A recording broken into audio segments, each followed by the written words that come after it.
தந்தை, மகன், தூய் ஆவியாரின் பேராலே ஆமென். ஆகஸ்ட் மாதம் 27ஆம் தேதி செவ்வாய்க்கிழமை. நம்புங்கள், ஜெபியுங்கள், நல்லதே நடக்கும், நல்லதே நடக்கும். நம்புங்கள், ஜெபியுங்கள், நல்லதே நடக்கும், நல்லதே நடக்கும். துன்பங்களோ துயரங்களோ வேதனையோ சோதனையோ பதுவை புனிதர் பரிந்துரைப்பார், பதுவை புனிதர் பரிந்துரைப்பார். எல்லாம் வல்லவர் நலம் தருவார், எல்லாம் வல்லவர் நலம் தருவார். நம்புங்கள், ஜெபியுங்கள், நல்லதே நடக்கும், நல்லதே நடக்கும். பதுவை புனித அந்தோணியாரை நோக்கி மன்றாடுவோம்.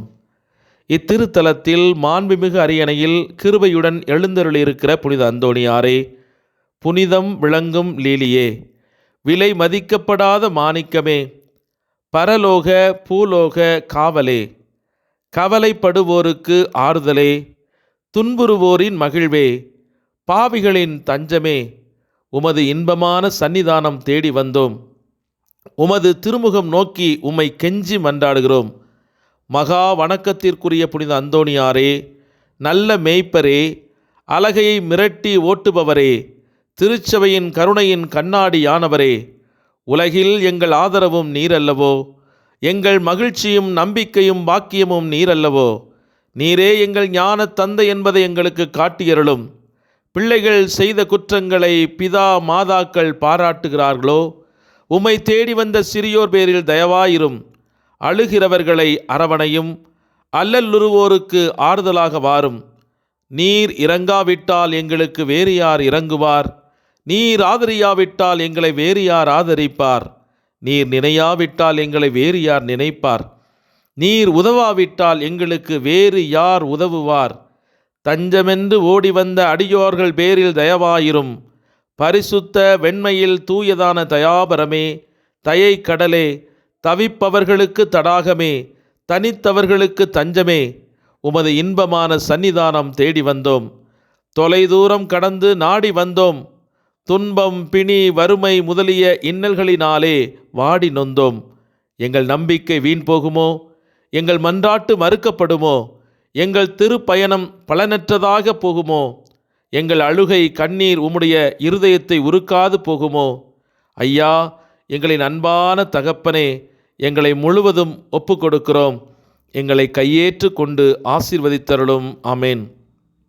மத்தேயு நற்செய்தி 23வது அதிகாரம் 23வது இறைவார்த்தை. வெளிவேடக்கார மறைநூல் அறிஞரே, பரிசேயரே, ஐயோ உங்களுக்கு கேடு! நீங்கள் புதினா, சோம்பு, சீரகம் ஆகியவற்றில் 10ல் 1 பங்கை படைக்கிறீர்கள். ஆனால் திருச்சட்டத்தின் முக்கிய போதனைகளாகிய நீதி, இரக்கம், நம்பிக்கை ஆகியவற்றை கடைபிடிக்காமல் விட்டுவிடுகிறீர்கள். இவற்றை கண்டிப்பாய் கடைபிடிக்க வேண்டும், அவற்றையும் விட்டுவிடக்கூடாது. இது கிறிஸ்து வழங்கும் வாழ்வு தரும் நற்செய்தி. கிறிஸ்துவே உமக்கு புகழ். சிந்தனை. உலகம் என்பது ஒரு நாடக மேடை, அதில் நாமெல்லாம் நடிகர்கள் என்று ஆங்கில எழுத்தாளர் ஷேக்ஸ்பியர் என்ற நாவலாசிரியர் கூறுவார். சார்லி சாப்ளின் போன்று நடித்த மாறுவேட போட்டியில் உண்மையான சார்லி சாப்ளின் 3ஆம் பரிசை பெற்றதாக வரலாறு கூறுகிறது. அப்படியென்றால் நாடக நடிகர்களின் திறமை எவ்வளவு நேர்த்தியாக இருந்திருக்கும் என்று பாருங்கள். இன்று உண்மையை விட அசலுக்கு அல்லது போலிக்கு அதிகம் மதிப்பு உண்டு. உண்மையான மனிதர்களாக வாழ்வதை விட போலிகளாக வாழ்வதிலே மனிதன் மிகவும் நேர்த்தியானவர்களாக திகழ்கிறார்கள். நடிகர்கள் தங்கள் வேடத்தை மாற்றுவது போன்று மனிதர்களும் தங்களுடைய வேடங்களை இடங்களுக்கு, மனிதர்களுக்கு, சூழ்நிலைகளுக்கு ஏற்றவாறு மாற்றிக்கொண்டே செயல்படுகிறார்கள். ஆனால் இந்த போலி தன்மைகள் நம்முடைய இயல்பு வாழ்வை எவ்வளவு பாதிக்கின்றது? போலியாக வாழ்ந்து கடவுளையும் மனிதர்களையும் ஏமாற்றுவதை விட கடவுள் எதிர்பார்த்த வாழ்வை மிகவும் கடினப்பட்டு நேர்மையாக வாழ முயற்சி எடுப்போம். ஜெபிப்போமாக.